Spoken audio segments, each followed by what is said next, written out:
utuhkan Allah doang matana dikallahkan celi dikallahkan irungna dikallahkan hartina kumaha sih dikallahkan teh kieu lamun ditanya ai ieu nu mere mata saha Allah aya eueuh nu bisa mere mata salian Allah eueuh nu ngicapkeun saha Allah aya eueuh nu bisa ngicapkeun salian ti Allah eueuh berarti kuari kembali ka diri urang ye eta anu bisa neulekeun jeung nu bisa ngiceukeun saha Allah atuh kiceup urang teh nu Allah neuleuh urang nu Allah atuh nuhun tah aya larangan di dinya teh cak Allah pan eta mata aing bisa neuleuh ku aing bisa kiceup ku aing ngalarang teu meunang neuleuh susu aing lain nu boga nama teu meunang neuleuh ping-ping sambarangan larangan tah awas cak Allah mata aing bisa neuleuh ku aing nya robah ku aing kiceup ku aing ngan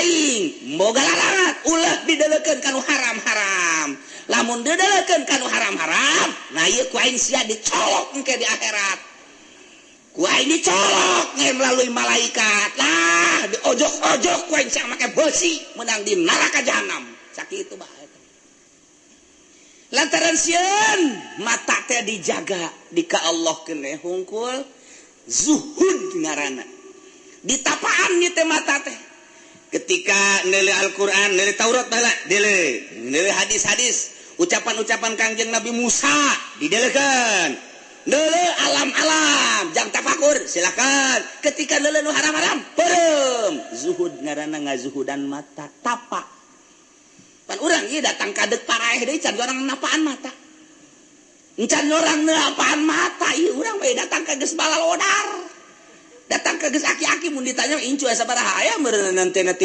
mah geus pernah napaan mata encan datang ka kuari teh urang macan pernah napaan mata jadi encan zuhud lain rebani urang mah nu mata kutub rebani kutub ka bangsa pangeran anu kabeh dikaallahkeun hungkul wal arifis somadani somadan teh eta teh bangsa somadi teh Allahus somad ieu mah cerita rebani beta rebani rebaniun jamakeun rebaniuna dikaallahkeun mah khusus dikaallahkeun jadi lamun urang di imah teh mah dijadikeun ka Al-Qur'an kitab hadis neuleuh alam-alam jang tapakur neuleuh gunung maha besar Allah buktina Allah luar biasa neuleuh ningal naon katu nyiptakeun gunung maha besar Allah nyiptakeun laut maha besar Allah nyiptakeun hutan maha besar Allah dan lain sebagainya aya larangan dat bae aya embak urang Lampung putih biasa susunya keur meujeuhna halo aku make rok mini deh halo masyaallah bukna rada di bereuman saeutik aduh anting nu gede beti meureun tah mah tah ieu barang neuleuh kali oh ieu mah larangan beureum minimal beureum kotok lah a'udzu billahi minasy syaithanir rajim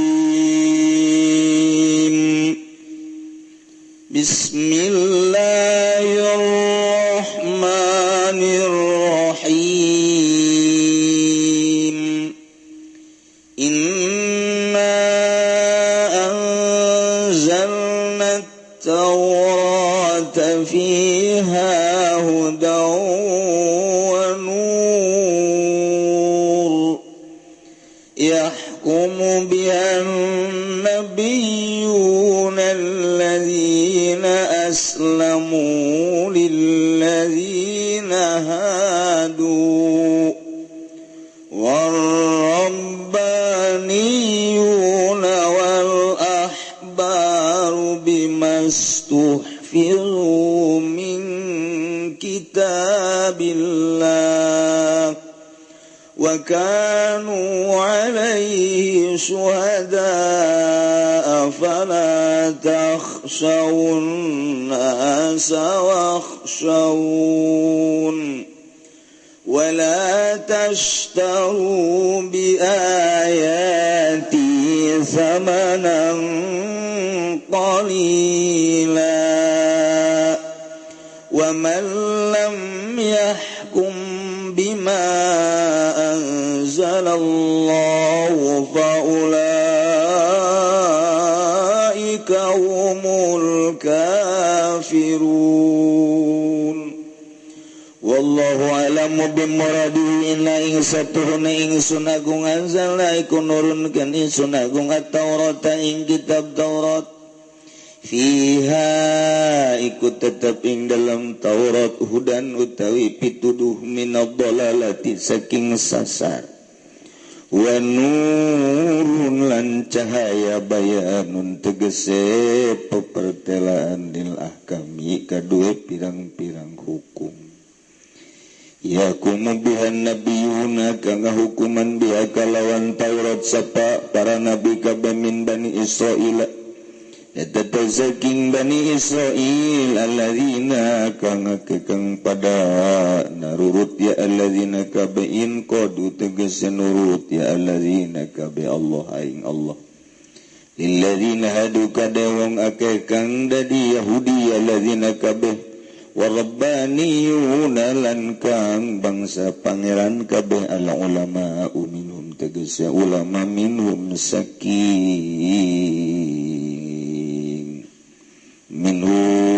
saking Bani Israil wal ahbaru lan pirang-pirang pendeta al fuqaha tegese pirang-pirang ahli fikih bima kalawan sebab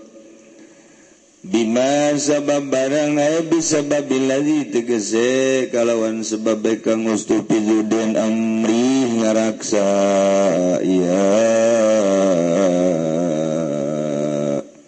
kitu rabbaniun kabeh nabiyun rabbaniun kabeh staudau tegese atau usturi tegese den titipan ya rabbaniun kabeh ing istahfazahumullahu iyahu tegese amri ngaraksahum ing rabbaniun sapa Allah iyahu ing iya ing kitabillahi saking kitab Allah yubadiluhu saking enteng ngagantiakeun ya rabbaniun ing kitab Allah ing kitabillah wa kanulanana ya rabbaniun alai ngatasi kitabillah syuhada iku pirang-pirang kang nyakseni anahu satuhuna ya kitabillah akun iku haqqa iku bener.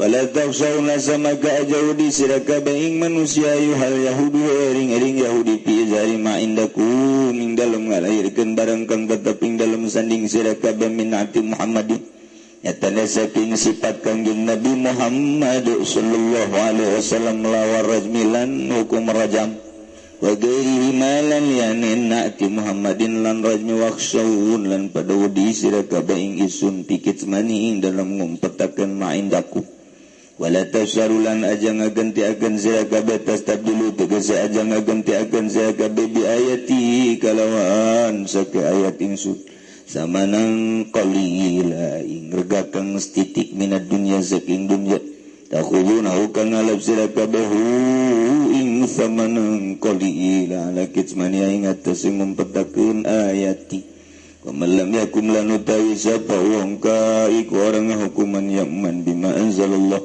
kalawan barang kang geus turunkeun sapa Allah faulaika maka utawi mangkono man kabehum kaya ulaika al kafiruna iku kang kafir kabeh bihi kalawan ma anzalallah. Masih nyaritakeun masalah Yahudi nuku urang geus dijelaskeun kamari tentang karakter-karakter Yahudi.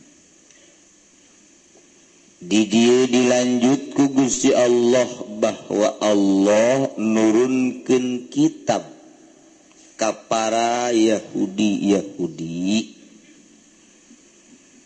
nu ngaranna kitab Taurat eta teh dimimitian ku diutusna Kangjeng Nabi Musa alaihi salam. Kangjeng Nabi Musa diutus ku Gusti Allah ka dunya diangkat jadi rasul dibere kitab ngaranna kitab Taurat. Terus setelah teu aya Kangjeng Nabi Musa kitab Taurat digunakeun terus ribuan tahun ka dieu wakila sampai ka Kangjeng Nabi Isa alaihi salam eta adalah 4.000 tahun wakila 6.000 tahun ngan nu mutamad 4.000 tahun. Jadi ti 4.000 tahun teh eta 4.000 tahun timimiti diutus Kangjeng Nabi Musa datang ka Kangjeng Nabi Isa. Quran anu digunakeun kitab nu digunakeun adalah kitab Taurat. Kitab Taurat, Masya Allah, luar biasa. Nah, ieu rek dijelaskeun di dieu. Inna anzalna at-taurata fiha hudan wa nur. Wallahu a'lamu bimuradi kaula nu agung cek Gusti Allah nurunkeun kana kitab Taurat dimimitian ka Kangjeng Nabi Musa terus berlanjut nu di jero kitab Taurat teh aya hudan jeung nur. Hudan teh adalah pituduh tina kasasaran tina kahilapan kagorengan na ieu melalui kitab Taurat bisa lurus melalui petunjuk kitab Taurat. Dina kitab Taurat aya nur cahaya, artina cahaya jang nyaangan anu geuneup maleuk nu poek-poek.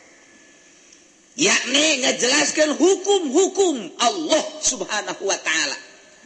Jadi komplit cukup dina kitab Taurat eta lantaran Taurat eta ngandung hudan jeung nur. Digunakeun ku Kangjeng Nabi Musa alaihis.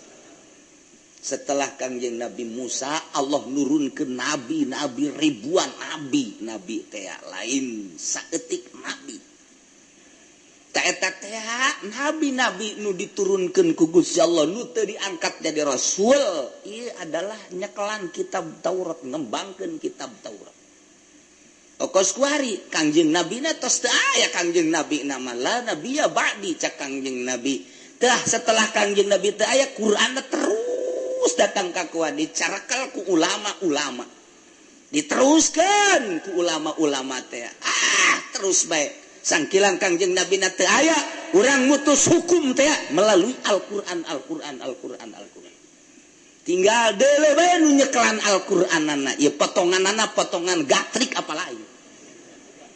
Tinggal gitu bae apa bener apa henteu si eta teh nyekelan Al-Qur'an. Tinggal gitu bae kuari tah baheula ge sarua.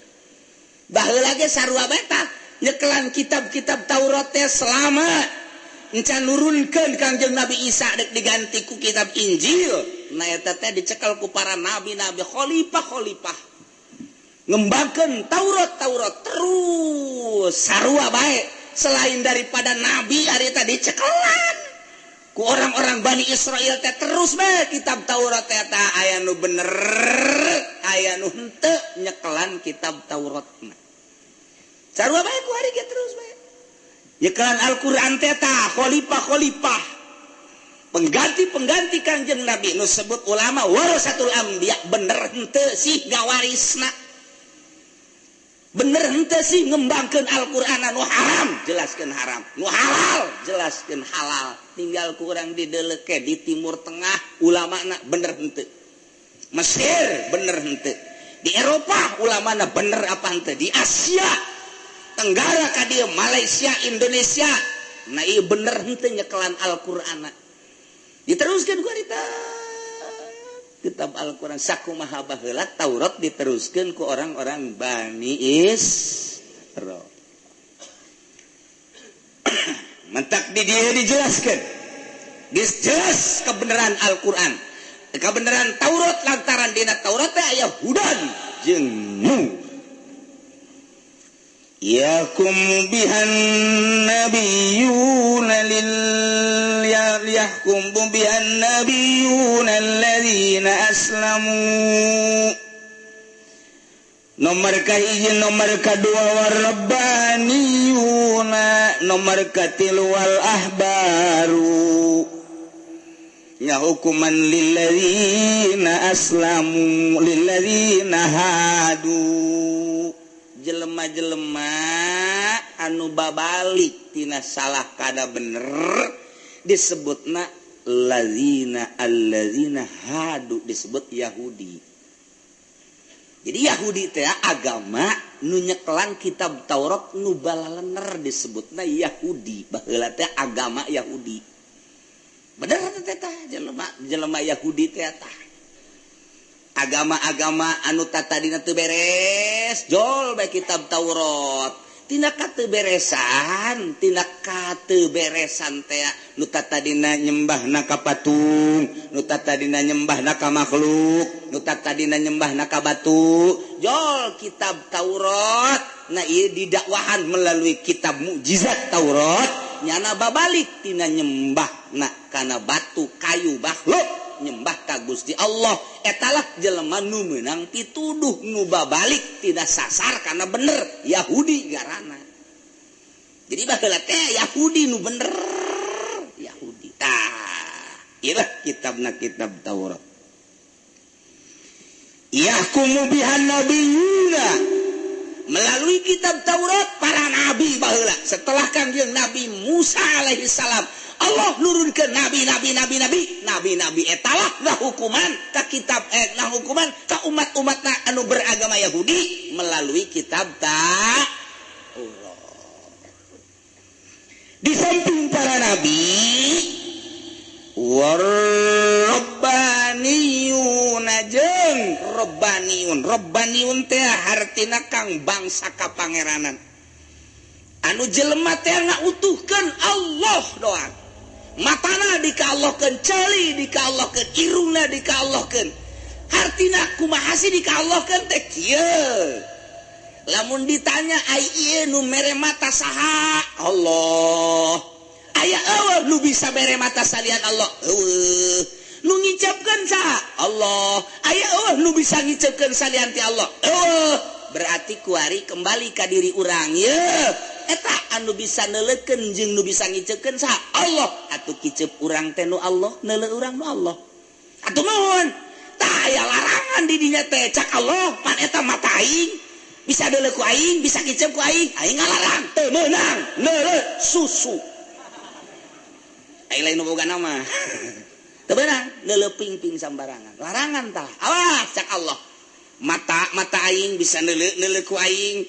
Nya robah ku aing, kicep ku aing ngan aing moga larangan ulah didelekeun kanu haram-haram. Lamun didelekeun kanu haram-haram nah ieu ku aing sia dicolok engke di akhirat, ku aing dicolok nge melalui malaikat lah, diojok-ojok ku aing sia make besi menang di neraka jahanam sakitu bae. Lantaran sieun mata teh dijaga dikaallahkeun hungkul zuhud ngaranna. Ditapaan nih teh mata teh. Ketika neuleuh Al-Qur'an, neuleuh Taurat baheula, neuleuh hadis-hadis, ucapan-ucapan Kangjeng Nabi Musa didelekeun. Neuleuh alam-alam, jang tafakur, silakan. Ketika neuleuh nu haram-haram, peureum. Zuhud ngaranna ngazuhudan mata, tapak. Pan urang ieu datang kadek paraeh deui can urang napaan mata. Encan orang napaan mata ieu urang bae datang ka geus balalodar. Datang ke geus aki-aki mun ditanya incu sabaraha aya meureunna teh 30 mah geus pernah napaan mata encan. Datang ka kuari teh urang macan pernah napaan mata jadi encan zuhud lain rebani urang mah nu mantap kutub rebani. Kutub ka bangsa pangeran anu kabeh dikaallahkeun hungkul wal arifis somadani. Somadan teh eta teh bangsa somadi. Somadi teh Allahus somad. Ieu mah cerita rebani beta. Rabbani, Rabbaniyun, jamakeun Rabbaniyuna. Dikaallahkeun we khusus dikaallahkeun. Jadi lamun urang di imah teh mah dijadikeun ke Al-Qur'an, kitab, hadis, neuleuh alam-alam jang tapakur, neuleuh gunung maha besar Allah. Buktina Allah luar biasa neuleuh ningal naon katu nyiptakeun gunung. Maha besar Allah, Allah nyiptakeun laut. Maha besar Allah, Allah nyiptakeun hutan. Maha besar Allah dan lain sebagainya. Aya larangan, dat bae. Aya embak orang Lampung putih biasa. Susuna keur meujeunna. Aduh, aku make rok mini deh. Aduh, Masya Allah. Bukna ada di bereuman saya. Waduh, anting nu gede. Beti merentah mah. Taya barang neula kali, oh ieu mah larangan pereum. Minimal pereum kotok lah.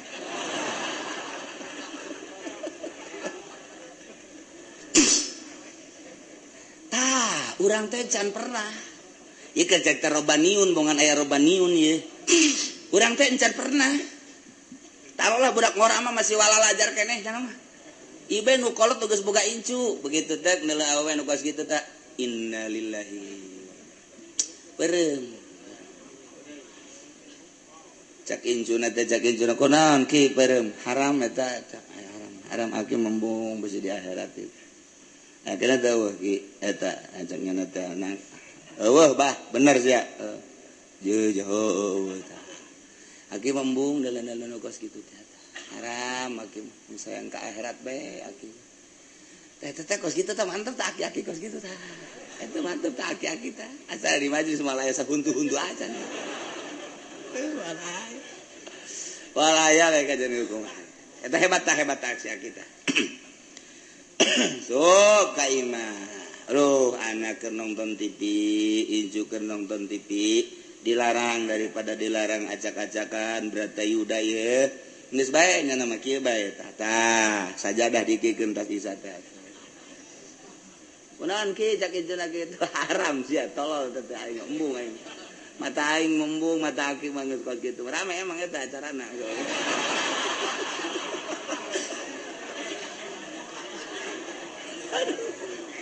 Lah, cak si aksak anu cak injuna teh.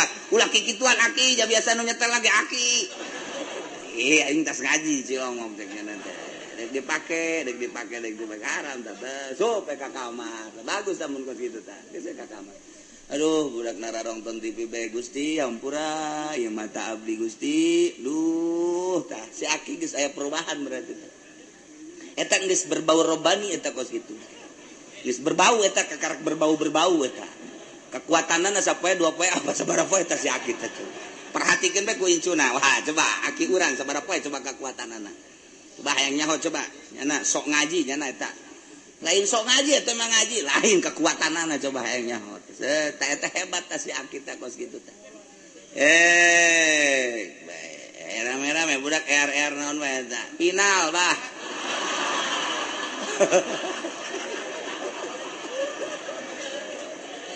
Aduh budak aing teu kuat cek. Kursi kahareukeun. Si aki nuruk cupu goblok tah mah si aki kos kitu. Kamari mah dua poe robani kuari mah syaitoni. Jadi mun tadi mah aki robani dua poe doang kuari mah julukan ku incuna ieu aki urang aki syaitonir rajim. Teu kuat si aki masyaallah. Ya robani ta nabiun mah geus hese. Lantaran nabi mah memang geus bener-bener pilihan Allah. Moal bisa ta mah geus. Moal bisa ditapaan urang hayang jadi nabi, moal bisa tahu pilihan Allah. Anak nabi jadi nabi deui.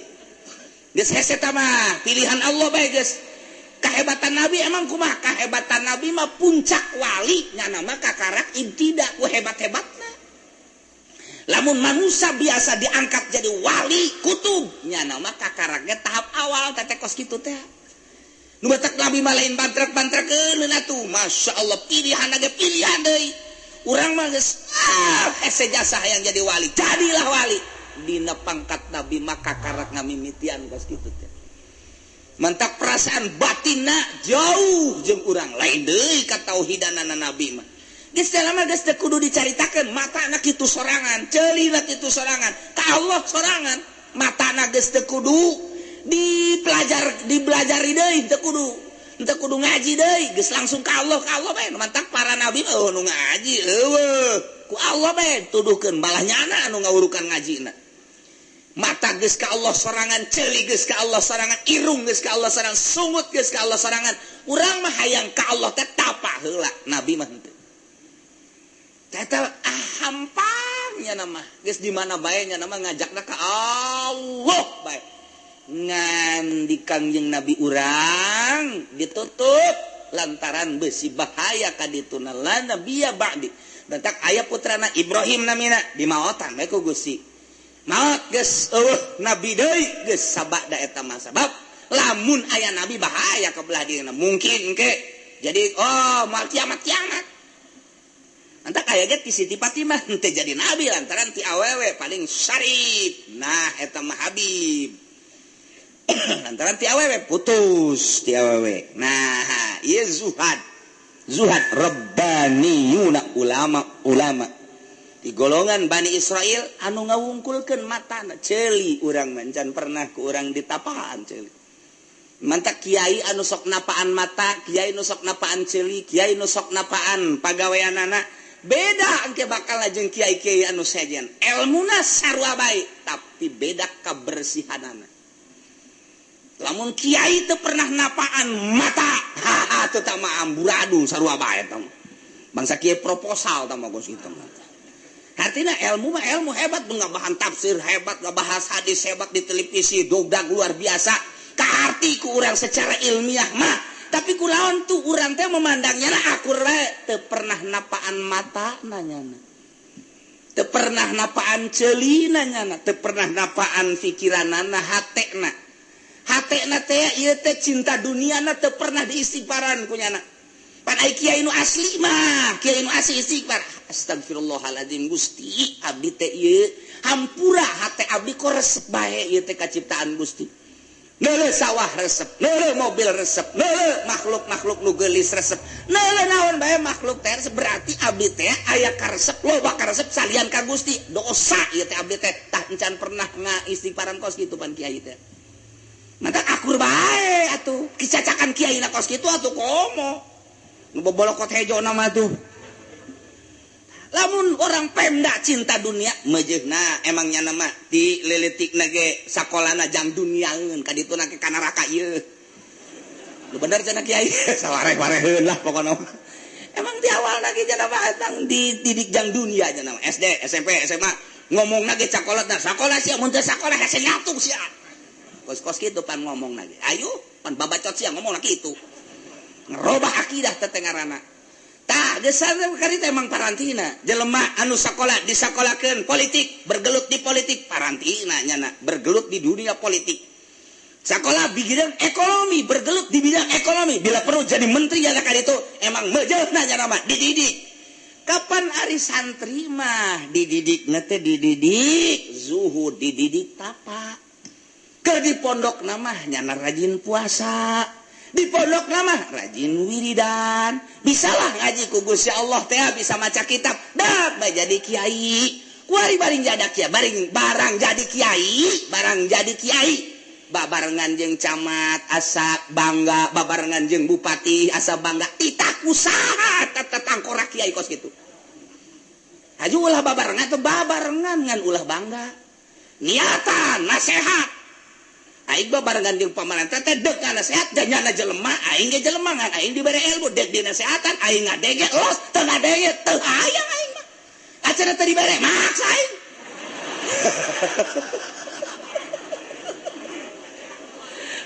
terus sarwana buku kos kitu eta teh hese jasa teh kos kitu teh natak tigesle kiai teh tigesle disoledat berarti bangga babarengan jeung nu gagah bangga babarengan jeung nu sugih cak Allah dicoret ngaran kakiaian sia eueuh nya kamari ieu sia ti mimiti jantri datang ka kiai tertera ngaran sia termasuk ulama warasatul anbiya aya catetanana pan wali aya catetanana kiai aya catetanana lamun urang bisa dibukakeun hijab ku Gusti Allah ngaran-ngaran wali bisa kanyahoan sadunya bisa kanyahoan hayang nyawa sekup wali sa Indonesia bisa kanyahoan hayang nyawa sekup wali sa Tangerang bakal kanyahoan teteh aya tulisanana ulama warasatul anbiya anu berpangkat sholihin aya tulisanana tah Ki Zaid teh ti masantren datang ka jadi kiai teh ku masyarakat di Ambean ilmuna teh aya nanaon kadinya aya nu maot kadinya aya nu boga hutang kadinya giliran boga duit masyarakat ke tilok kadinya iya masalah guys emang kitu parantina kiai mah ngan tetep kiai lah stabil aya catatanana dina al ulama warasatul anbiya ketika tak naik daun buahan beureun ku imah bareng jeung wali kota lain ulah perasaan kiai nu dideuleu ku Allah ulah kakarak jeung wali kota jeung presiden oh masalah sarua pada jelema perasaan hatena deuk dideuleu ku Gusti Allah babarengan jeung bupati babarengan jeung wali kota jeung dadim jeung korem jeung panglima perang jeung presiden dideuleukeun ku Allah tak aya rasa bangga komo deuk bae ditiupan ku pamarentah teh ini kan bangsa kita ini negara kita sekarang kan kita sedang kompetisi bola coba kita istighosah kita berdoa supaya mantap dah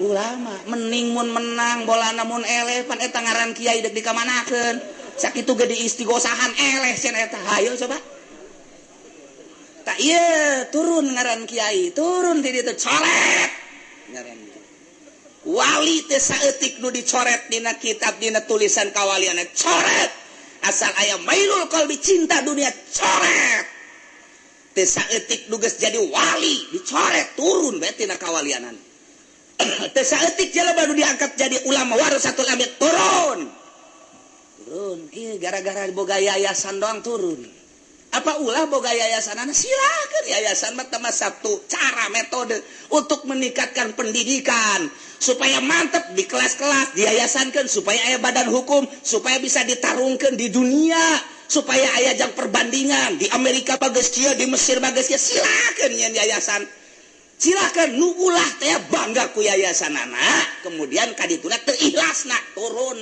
tina ngaran ulama warasatul anbiya gara-gara yayasan doang kuari jadi ulama warasatul setonia geus lain lalagan teh kitu teh bebeneran teh mentek teu saeutik tigesle kiai hebat lantaran kabitah yang beli mobil jadilah jurkamnya na jadi jurkam wah hebat teu ngurangan hebat bae tapi apakah nyata teh turun ti dituna tah tina catatanana mun urang dibukakeun hijab tek coret pret. Ya Allah ya Rabbi Imam Syaroni pernah dibeslah ku Gusti Allah geus jadi kutub Imam Syaroni teh nyana teh jadi kutub ngan sampai sapeting teu kuat henteu kuat sanggeus teu kuat turunnya na diturunkeun deui jadi kutubna teh turun teh di hadapan kutub ganti deui ku nu sejen tidinya aya cinta dunia turun tina kawaliana set nikmat lazat salat nyana terus tagarru ka Gusti Allah naon ieu atuh adi panyakit abdi teh besi aya Gusti cabut panyakit abdi mun aya di pamajikan abdi mun aya di anak abdi mun aya di keluarga abdi mun aya di lingkungan abdi cabut sekalipun nyawa asal abdi ulah diturunkeun dibukakeun hijab tak pernah cinta terhadap dunia encana naon kakarak ngahayalkeun doang turun didinya istighfar naik deui eta aya catatanana batak ku Syekh Abdul Qadir makanya hoan wali anu turun ka walianana samperkeun ku nyana maneh anu tek deui geus tah aya nu kos karar itu mah pan turun bisa naik deui ieu mah pan geus ditoelan geus sia geus turun benerkeun tah sia ulah jadi jurkam pugungiraheun di dieu mah anu mere bae geus diomongan ge terep bae jadi jurkam bila perlu mah 5 partai jurkam aing kabeh turun ulah kasinggung anu sok jadi jurkam ieu mah keur nyaritakeun doang nyaritakeun doang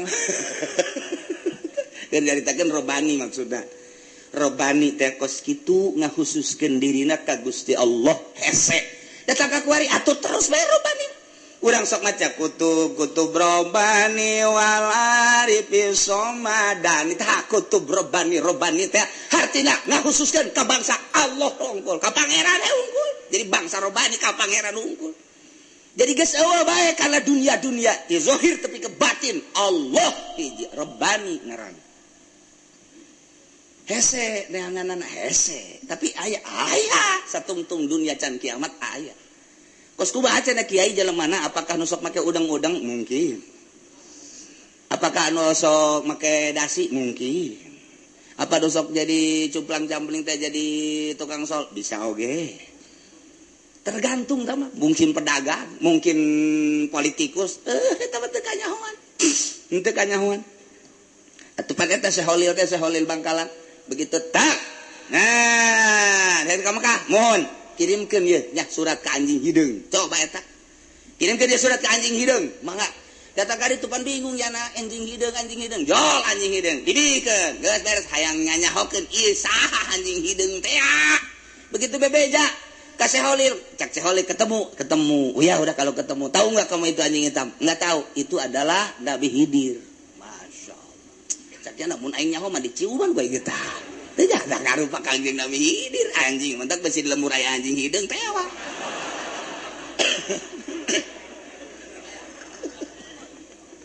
Hese Robbani. Sebab eta nu koskara itu mah datang ke kiai-kiai teh datang. Ngan kiaina teh dibere nasihat anu nurut anu henteu. Kalamun sakali nasihat nurut, 2 kali nurut, 3 kali nurut, kadi aku jadi murid dibimbing ku nyana. Mun sakali teu nurut, 2 kali teu nurut, geus dijauhan. Mambuz engkena. Ilmu nate mambuz tuh nya ikir cati Rabbani yahkumu bihan nabiyuna para nabi ga hukuman ka Yahudi melalui kitab Taurat. Rabbaniun ulama ahli Allah subhanahu wa ta'ala nu lain nabi ngahukuman melalui kitab Taurat. Nukatilu wal ahbar ulama-ulama, pendeta-pendeta, kiai-kiai, nu kiai ngutak ngetik lahir pikih pukoha ngahukuman make kitab Taurat. Terus dimimiti Kangjeng Nabi Musa alaihi salam, datang ka diangkat Kangjeng Nabi Isa alaihi salam, kabeh ngahukuman make kitab Taurat, baik kalangan nabi maupun kalangan wali Rabbani ngaranna maupun kalangan ulama, ahbar, pukoha, tah eta ngahukuman make kitab Taurat. Bimastufiyu sabab maranehanana teh dititah ngajaga, dititah ngaraksakan kitab Taurat teh. Geus kitab Taurat teh dijagaan teh hartina ditalar, kemudian dibikeun dihukuman secara pas kitab Taurat. Atawa henteu ditalar mangan ketika dihukuman make kitab hak make kitab Taurat. Hukum-hukum nu dilaksanakeunana disesuaikan jeung kitab Taurat. Ieu memang diparentah ku Gusti Allah Subhanahu wa ta'ala. Dititah dijaga, dititah diraksa, talar kembangkeun, putuskeun, talar kembangkeun, putuskeun. Ieulah kitab Taurat min kitabillah tina kitab Allah Subhanahu wa ta'ala. Wa kanu alaihi syuhada nyana kabehan nyaksian. Nabiyun Rabbaniun ahbar kabeh nyaksian annahu hakun wa itu nyaksian annahu wa kitab Allah yakni Taurat adalah benar asa numan tagfala takhshawun nas ulah sararieun maneh ka manusia wahai Yahudi dina ngalahirkeun ngajelaskeun sifatan-sifatan Kangjeng Nabi jeung hukum-hukum nu aya dina kitab Taurat. Jelaskeun sifatan Kangjeng Nabi nu aslina nu aya dina kitab Taurat, hukum-hukum nu aya dina kitab Taurat jelaskeun ulah sieun ka manusia. Wasaun sieun mah kudu ka kaula bae. Wahai para nabiun, mentak nabiun mah geus jelas moal aya ka sieun ka manusia.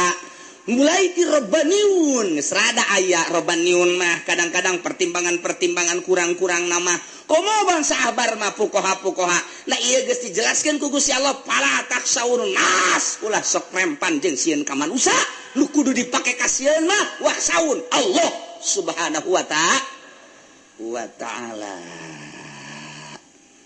Tapi tidinya bangsa pukoha-pukohana teh kuali mulai dideketan ku pemerintah. Nabiun mah kuat kanaot nabi ieu kemaot ke aya deui Rabbani na kemaot ke aya deui nabi maot tah ketika datang tek nabi mah jelas. Ketika Rabbani ge jelas nyawa tarohanana Rabbani mah ai Allah bae.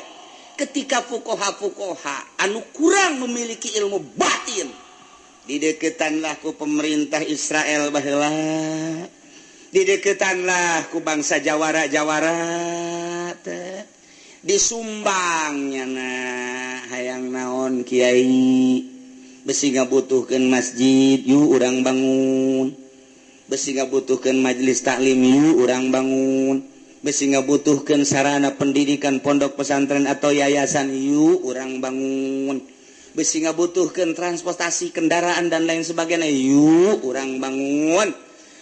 Didinya mulai aya anu kabita aya nu henteu aya nu kabita aya nu henteu tek dimulaian ku ari aya jelema nu kabita jasa, mulai agreng majelisna agreng pondok pesantren tek dikekempit ku pamarentah jeung jawara-jawara jeung bodyguard jeung geng-geng nu aya di negara Israel harita saenggeus tadi kempit kiaina mulai titah ngarobah wayahna mun zina ulah dipake hukum ranjam teh cukup had bae.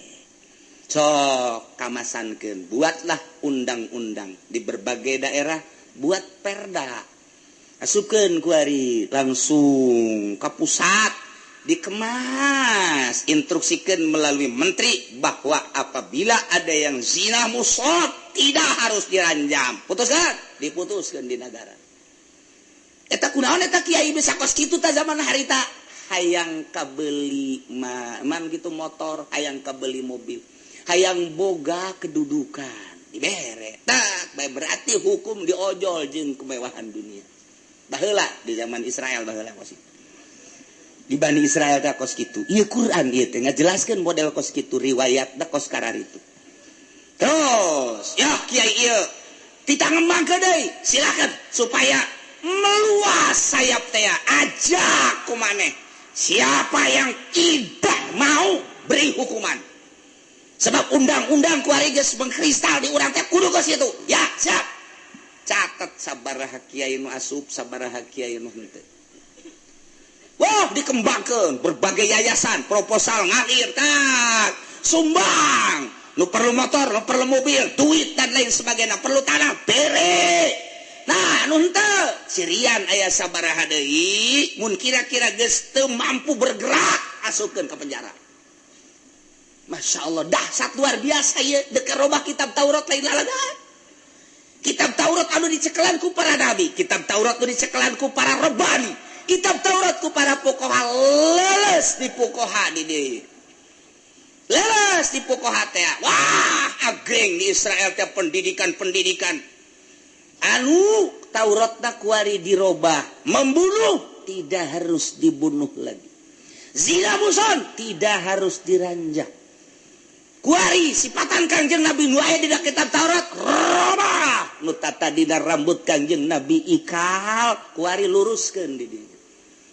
Lurus dirobah ku kiai-kiai eta dirobah. Masya Allah zaman harita berarti intelektual teh berarti budayawan merubah hukum anu tertera nu aya dina kitab Taurat. Ialah budayawan, ialah intelektual zaman harita geus wali ngarobah kitab Taurat. Robah bunuh nu ngabunuh tidak harus dibunuh lagi. Anu maling korupsi teu kudu dipotong leungeunna. Nu zina muson tidak harus dirancam. Orang kecil adili seadil-adilna. Orang yang besar asal bae ngadilina. Etalah perubahan-perubahan dina kitab Taurat seperti eta. Untung henteu kakuari henteu kos kitu. Alhamdulillah di zaman urang mah henteu kos kitu. Leuwih balah mah.